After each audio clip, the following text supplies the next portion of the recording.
Hi, I'm Marion Dutton, and in this video I'll be covering 5 top tips which you may be completely unaware of and you may find really useful if you're painting with oils.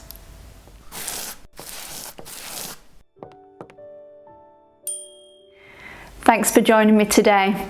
Now before we begin, if you are enjoying the lessons on my channel, don't forget to hit that like button and also subscribe if you haven't done so already. And if you hit that bell notification, you'll be informed each time I upload a new video. And stay tuned right until the end because I'll be sharing a bonus tip which might make you a little bit more popular with other family members if you're an oil painter. Let's jump into the video. So for tip number 1, use a fixative to set your sketch.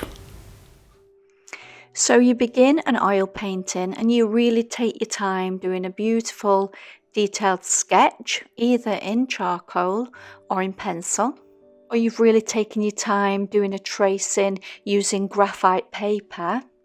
As you can see from this lovely demo, this is a very fine masterpiece that I'm sketching out now with charcoal.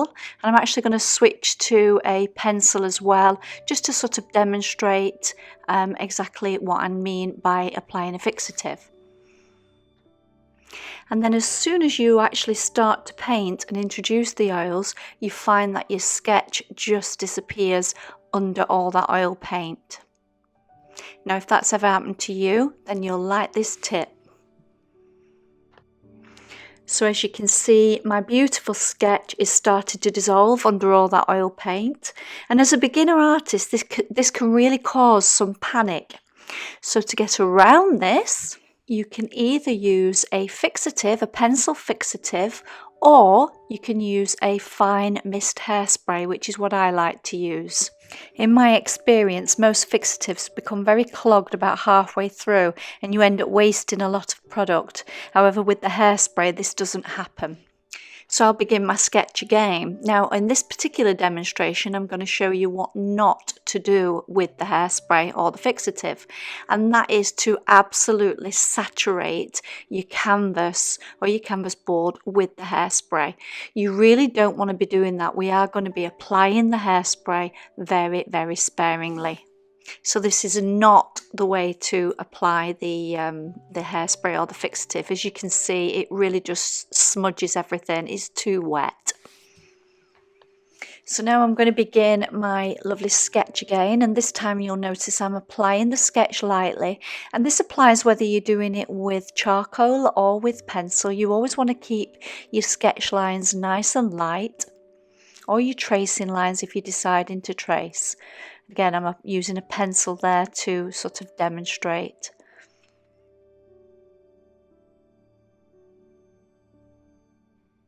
So once I'm happy with my sketch, I'm very lightly going to spray with that hairspray, and I'm just using it in small little bursts. I'm holding it quite a distance away, and I'm using the light to see where I've actually positioned the hairspray. You can actually see where it's a little bit shinier. So I'm not saturating it, I'm just spraying it very, very sparingly where it actually needs to go. And once I'm happy with that, I've covered everything, I'm going to dry that off with the hairdryer before switching to the oils. So as you can see, even though I'm going over that now with the oils, my sketch is still visible underneath. Now I actually use a wash of burnt umber on most of my paintings, and of course any images are preserved underneath. But you can see here that no matter which way you paint, this technique will really serve you. And the nice thing about this is if you get paint where you don't necessarily want to, you can always take a Q-tip and sort of erase back, and you can still see your pencil lines visible underneath.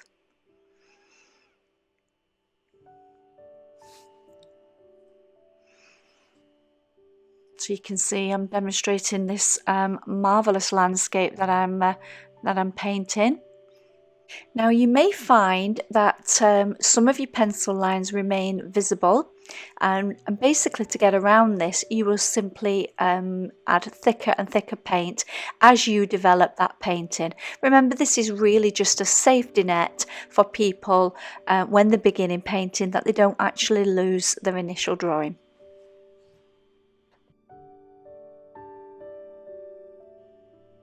And so now I can continue adding the paint to this wonderful landscape masterpiece. And for tip number 2, lay your full palette of colours out each time you paint. So why lay all the colours out on your palette? Well, this actually allows me to quickly set up for the day without wondering which colours I will be using. You become a much better painter because you can learn to mix complement colours if they're all actually laid out there for you. If the colours are out on your palette, you're more likely to experiment with these complementary colours. Now, when I first started painting, I would put 5 or 6 colours down that I thought I might need. However, when you're in the flow of painting, you're unlikely to interrupt that flow by going grabbing a colour you've not laid out. We tend to use what's close to us. Therefore, I found I was working far more efficiently and producing better colours because I lay everything out that I might need. If you'd like a copy of this inner sheet, I've actually included a free download which is available on my website on the online school. I'll put a link in the description below showing you how I made this palette. Now I know what you're thinking, what a waste to be laying all those colours out, especially if you don't end up using them. And this leads me nicely on to tip number 3. Freeze or refrigerate your paints to avoid wastage. So of course we really don't want to be wasting paint. So at the end of a busy day, I like to transfer any leftover paint to a nice clean palette so that I'm able to clean the one I've been using. I like to start each painting day with a nice clean palette. Once I've transferred my paint, I can just simply clean the palette with some kitchen wipes and baby oil. And if I know I'm going to be painting the very next day, I like to store my paints in the fridge. Now I'm lucky, I do have a dedicated fridge in my studio, but I'll show you what to do if you don't have this space. So if you are short on space, what you can do is purchase some very cheap coasters, and you can see I've painted this one white. And then all you also need is a small container with a lid on that the coaster will fit inside. So all I'm going to do now is very carefully take the paint. At the end of the day, you would take the paint off the palette and apply it to the outside edge of the coaster.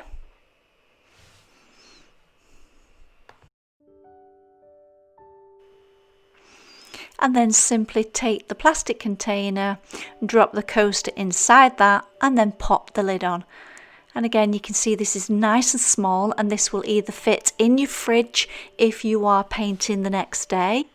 I've actually put labels on these, so if you were painting several paintings at once, you'd be able to label them up and you know which of your paint mixes are which. If I know that I'm unlikely to be painting for quite a few days, I simply pop this container into the freezer and they will keep for a good few weeks. When you're ready to paint again, simply take the paint out, make yourself a cup of tea, and by the time you sit down to paint, it'll all have defrosted, and you're able then to relay them back onto your palette ready for painting. So this is a great way to save paint and avoid any wastage, and it's a great way then for you to actually begin laying a full palette out for you each time you sit down to paint. And remember just to clean off that coaster with a little bit of baby oil so that you're all set up ready for the next time. And for tip number 4, learn to do tonal underpaintings to really see an improvement in your oil painting. Sometimes when you're looking at a blank canvas, it can feel very daunting, and if you've ever felt that way, then underpaintings could be the answer. An underpainting is the first layer of paint that's applied to the canvas, and it acts as a foundation for your subsequent layers, and it's a great way to establish your painting with built-in contrast and tonal values.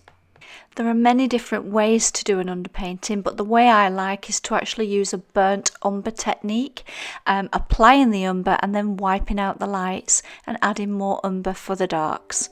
And I'll attach a link here in the cards so that you can see a demonstration on YouTube how I do this. Using this underpainting method is great for beginners, and a beginner artist can get great results straight away, which really serves to boost the confidence and encourage them to continue on the painting journey.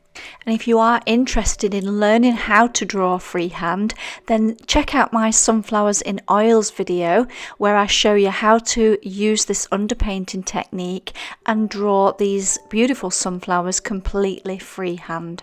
And I'll link this tutorial in the cards above or again in the description below. And finally, for tip number 5, work in layers and be patient, allowing the painting to dry in between those layers. So you have finished your oil painting, but something's not quite right. The highlights are not quite bright enough, or you wish you'd added some shadows. Well, in this demonstration, I'm going to show you how you can rework your oil painting. Now, the first thing you must do is completely let your painting dry before you start reworking it. And once it's completely dry, what we're going to do is actually oil out the area that we want to work on. So you can oil out an entire painting, or you can simply just oil out small areas that you choose to work on. So in this pretty floral, which I've titled Hyacinth Bouquet, you can see I'm dipping my brush into the oil medium. This is a nice soft brush, and I'm just oiling out the area that I want to actually highlight or rework. If I try to add the oil paint onto a dry canvas, it'll become very sticky and difficult to blend into the colours underneath. But if I add a small amount of oil, I can rework the areas nicely, adding highlights or shadows, or just simply adjusting the colours. Now, I always add the oil and then take a paper towel and just gently wipe away that excess. You're really only looking for a very light covering. So here I'm just taking a little bit of white and working a few highlights over on these petals.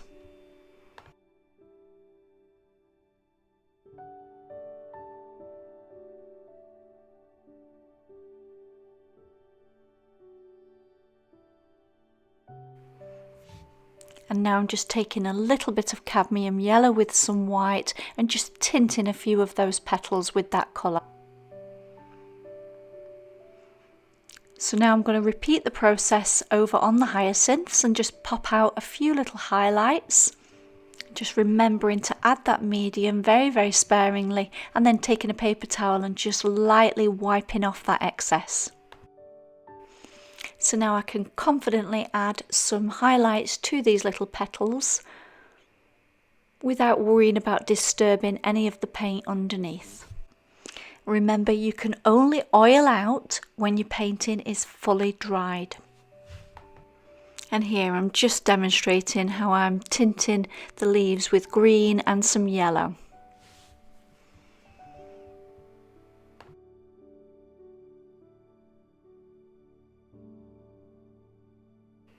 So on this lovely landscape, I'm demonstrating how to oil out a much bigger area. So I'm covering the entire sky area and over the mountains with the oil medium. And again, I've just wiped off that excess, and now I'm picking out a few highlights in the clouds. I'm also highlighting the mountain. And you can even add on a few extra birds and things like that now that the painting's completely dried. I'm now going to pop some highlights on this tree. Now, I've created a PDF called Oil, Mediums and Varnishes Explained, and you can grab your copy of this free PDF in the description below, and this will really give you a step-by-step guide on exactly what to do with oil mediums and with varnishing, following the fat over lean rules and things like that, all explained fully for you in this really handy guide. And this guide also explains exactly which brand of oil mediums I like to use and exactly which order I use them in. So drop down to the description below and grab your copy of this free guide. So hopefully you can see it is easy to rework a dried oil painting, and you can really add some depth and dimension to your painting when you work in these layers. And now on to the bonus, which will make you much more popular at home if you're an oil painter. Clean your brushes with baby oil. Well, I promised you a bonus tip if you stayed watching till the end, and here it is. The biggest complaint with oil painting is using the toxic cleaning products such as odourless mineral spirits and turpentine. Well, my next tip is to use baby oil to clean your brushes. I have actually picked up this tip from other professional artists who've been using baby oil for their entire professional painting careers. And if you are someone who paints at home in maybe a back bedroom or a small area, then trust me, this switch will make you a much more popular household member. And I've found that my studio now has a wonderful, pleasant atmosphere instead of nasty smells and nasty fumes, and I don't suffer with the headaches that I used to get. Now I have a full video tutorial on how I clean my brushes thoroughly with baby oil, and how I actually do the whole cleaning process as well. And I'll link that here in the cards or down in the description below. So be sure to check that out, because I really do go into a full in-depth explanation on how to use baby oil to clean your brushes. So in this very simple demonstration, you can see I've spent some time cleaning that brush, and now I'm actually checking the brush on a dried paper towel. And as you can see, even as I'm squeezing and rubbing that brush back and forth, there's absolutely no oil on the brush. Now you really do want to make sure that the baby oil is completely out of your brush before you go on up to your canvas. Now remember, this is not an oil painting medium. The mediums that I've been describing in the earlier sections are something else altogether. And again, if you download the free PDF guide on that, you'll be able to follow me on that. Remember, baby oil is absolutely not used for painting with. It is only used for cleaning your brushes. And as you can see, as I'm working that brush back and forth, there's absolutely no more paint coming out of that brush. And it is completely clean. And remember, just simply dry it off thoroughly with a paper towel. And then, just to be safe, check it again on a nice clean paper towel to make sure there's absolutely no baby oil coming off your brush. I really do hope you've enjoyed these hints and tips which I've shared with you in this video, and if you have, let me know in the comments below which one of these resonated and which you think you'll be using in your next painting. If you are an acrylic painter, don't forget to check out my 5 top tips on blending with acrylics, and I'll link that either in one of the cards above or in the description below. And if you would like to see professionally filmed real-time videos from me, don't forget to visit my online school. I have classes in oils, acrylics and watercolour, and there's a little bit of something for everyone. Each video I provide you with all the tracings and all the reference photos, along with a printable PDF. And just a reminder again, don't forget to hit that like button if you've enjoyed this tutorial, and subscribe to the channel if you haven't done already. Thanks so much for watching, guys, and I'll see you again in the next video.